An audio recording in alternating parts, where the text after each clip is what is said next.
It's always tempting to say I see something that somebody else doesn't see because then people think you're smarter than they are.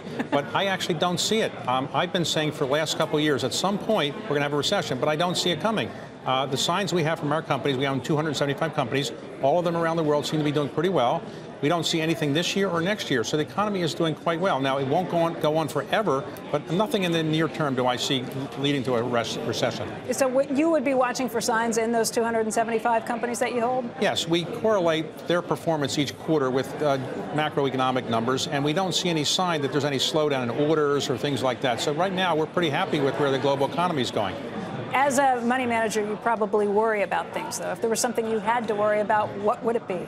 Well, look, my hair is this color because I'm worrying all the time. What I worry about the most probably are three things. One, I worry about whether the deficit, the budget deficit, and the amount of total indebtedness the United States government has, will someday people will say this is a problem for us, in part because the entitlements are so high, we can't keep spending this level. Second, I would worry about whether or not the tariffs could lead to a trade war. I don't see it now. It's still a very small part of the economy, but that could possibly be the case. And I do worry about income inequality and whether the economy will ultimately not be able to service the people at the bottom of the economy, and that could cause social disruption in our country. But right now, I don't see any of those problems being things we have to deal with immediately.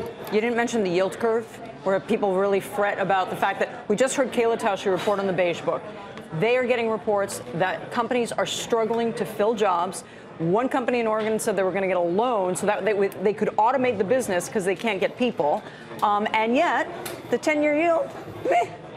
I don't see the interest rate problem as being a problem. Right now, when interest rates are going up too high, it can slow the economy down. But I don't see the economy being slowed down because of that right now.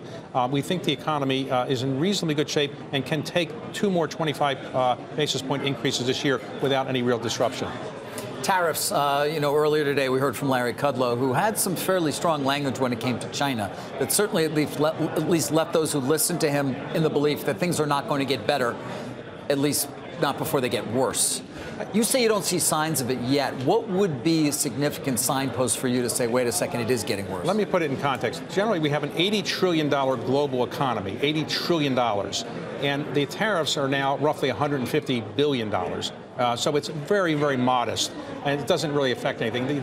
The China and U.S. economy is roughly $30 trillion, and the impact is de minimis, less than 1% in terms of China, or less than 1% in terms of the United States. Now, if you began to have more and more tariffs, and you began to see people changing their business habits, right now we don't see in any major company big changes occurring. Now, you did see one company, Harley Davidson, do something. But generally, what we're now seeing is that the tariff impacts are being absorbed by the companies. They're not passing them along. And as a result, while it might have some modest impact on profits, we don't see it slowing down the economy. Now, if you had more and more tariffs, if your tariffs went as high as President Trump has said it might be, $500 billion against the Chinese, in other words, going against everything we import. We import roughly $500 billion of goods from them. If you went on tariffs on all of that, that could have some impact on the economy. Right now, we don't see this. It's beyond the number, though, isn't it, David? I mean, to your point, if it affects the supply chain or starts to affect psychology in terms of making business decisions and allocating capital, doesn't it have a larger impact? As President Roosevelt once said, the only thing we have to fear is fear itself. So if there's fear that there's going to be a trade war, that is a problem. Right now, we don't see the impact on the economy. And look, many business people believe, and President Trump often says this in private sessions, I'm negotiating.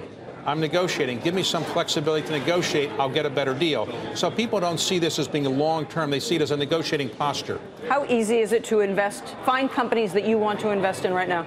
It's hard. That's why we get 20% of the profits. We're highly paid to do this. It's not easy, but it's something we do, and we've been making a fair number of investments, but it's more expensive than it used to be.